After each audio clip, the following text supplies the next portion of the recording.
Hey guys, this is a tarot reading for Scorpio, Sun, Moon, and Ascendant for the month of February 2019. And I'm using this new spread that I've been using for all these readings this month. So I'm going to just jump right into it and start with your card that symbolizes you and kind of what's around you in general, the basic state of your being. You're represented by the Sun of Cups, which is similar to the Knight of Cups in other decks. Um, and it's almost like you're potentially doing battle with a father figure or something. I keep seeing a lot of like father figure stuff in these readings for February. It's quite interesting, but you're doing battle with some powerful force, right? Whether it's a father or not, it's some powerful force, powerful conglomerate of people or whatever. You know, if you were like a boxer, you're going up against the champ, basically. And, you know, fire and water are going to cancel each other out to a certain degree, but the sun is not quite as powerful as the father. So it's kind of a losing battle, perhaps, that you're locked in. And meanwhile, this is causing you to kind of neglect or turn your back on maybe some more important family matters or managing your resources or things like that, but on something that is clearly broken that needs to be fixed. So the question becomes, what are you running from this month? You know, Scorpio is one of those Mars signs, right? One of those two, arguably three Mars signs if we include Capricorn, where Mars is exalted. You know, Mars heavy stuff, there's a lot of battle involved in it typically, right? Mars people get caught in battles more often than the rest of us. Although I shouldn't say us, because I'm kind of a Mars heavy person myself. So yeah, I've gotten caught in a lot of battles too. But yeah, I mean, what are you fighting for? You know, is there a victim mentality here? Are you really fighting on behalf of somebody who's oppressed? It could be that, right? You know, we'll see what themes of these kind of abound more as I get into the rest of the spread, because it's not necessarily positive or negative here. It's just, you know, you're fighting a battle you're fighting literally an uphill battle. I don't know why I decided to make the cards this way in this particular spread, but it just felt right when I was creating the spread. And I think part of it is that I didn't want it to seem like past, present, future, you know, like this linear thing. So, but in this case, it's literally an uphill battle. And if you'll notice, the cards in this spread here, portion of this particular spread for Scorpio, came out a little slanted, and I decided not to change that because I thought that it was kind of an omen in a sense. And when I do tarot readings, I like to pay attention to little quirks like this because they can often be very revealing. So we literally do have a slant of energy here, right? And literally an uphill kind of battle type thing. Maybe you're getting in between your parents. Maybe these are your parents duking it out, or I don't know. It's hard to tell, but let's see what the rest of the spread says, because this is very much the surface level. Okay, so in the present, we have the Six of Swords, which is a fairly auspicious card, at least in this deck. It's definitely about leaving behind something negative and broken, right, and going towards a lighter, more jovial sort of place. Okay, so that's kind of where you're headed, or that's kind of what's preoccupying your attention this coming month, is kind of this descent out of darkness. The six is usually also a card of travel. This is very much to me like you have like the storm and the after the storm rainbow, right? So heading out of the storm. Underneath that, right, underlying that is the reverse Three of Swords, which to me speaks of perhaps, yeah, again, just, and we have 3 to 6, which is interesting, right? So it's sort of like the Three of Swords is in a sense like these swords here, right? And what you're heading towards the rainbow, and thus the Fool and the Sun, right, kind of giving us some confluence about that rainbow, whatever that brighter future is. You're kind of sick of being emotionally and mentally debilitated and abusive and stuff, perhaps toward yourself. You know, you're tired of killing your inspiration, killing your heart with ideas and things that just aren't serving you anymore, perhaps arguments. Again, Mars likes to argue very often. And Scorpio in particular, right, more than Aries, gets really jaded easily, gets stuck in like the muck of things, takes things very personally, and kind of has a habit of developing like a vendetta or a strong hatred towards people or ideologies or things. Swords are typically associated with the intellect, but they're also very Martian. I think that, we see largely a lack of emotional cards here. We see a lack of cups. We've only really got the Father of Cups, arguably the Moon, which is very watery, which we'll get to in a moment. But there's some dysfunctionality that you are trying to get away from this month, or that you are struggling with, or whatever, or that may be pulling you down into an underworld, that may be preventing you from realizing this sort of, rainbow and that kind of thing.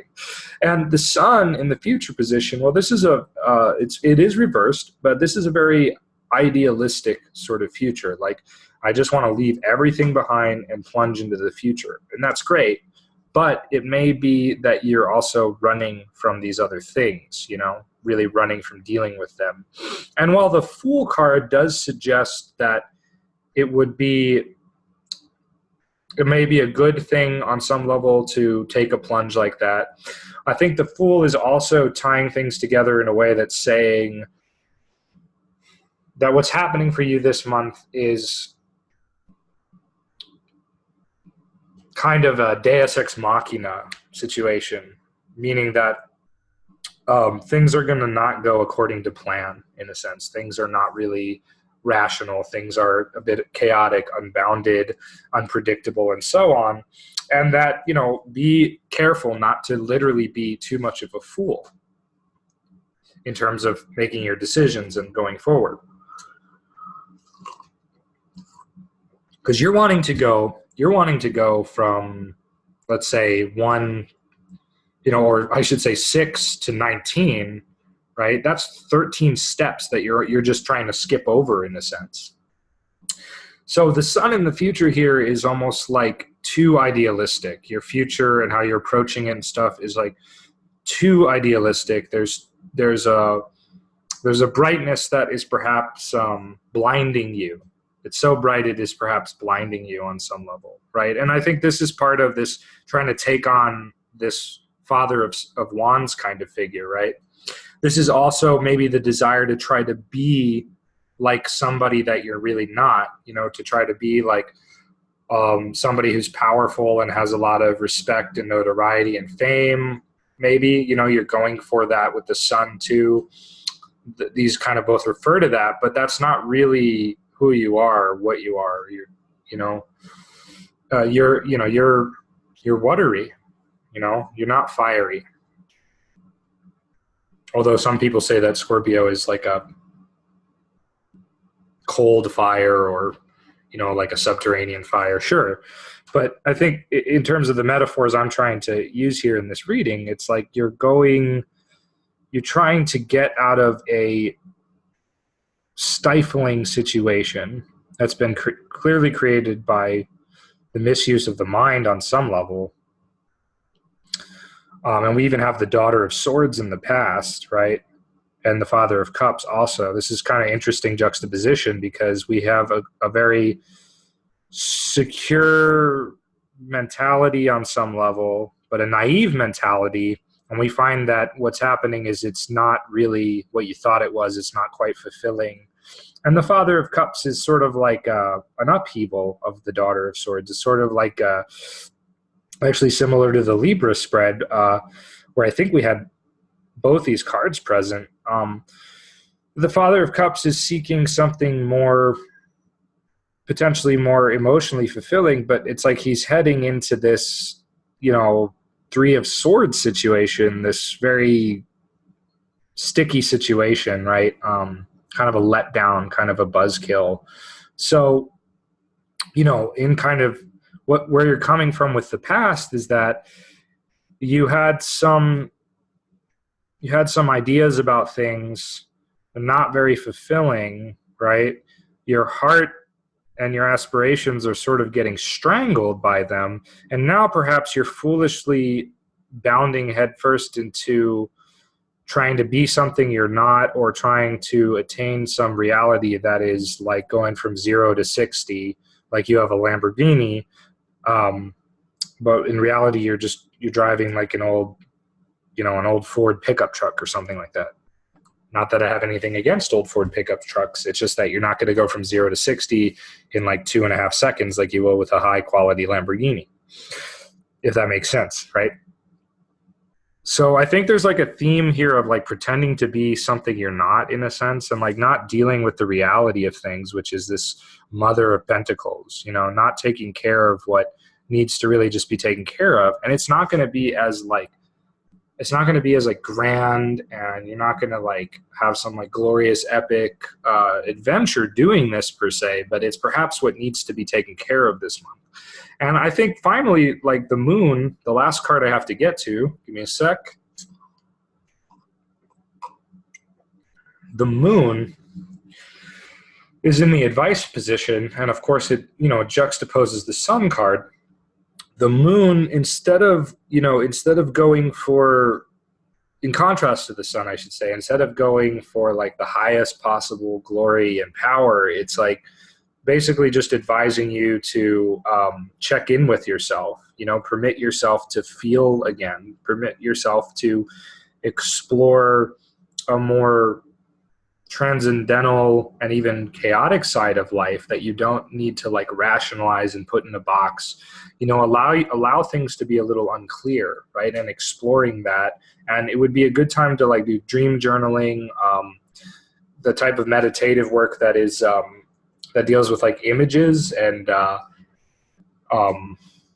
forget what they call them, but it's like where you do like an image-based meditation where you're imagining like yourself doing something. And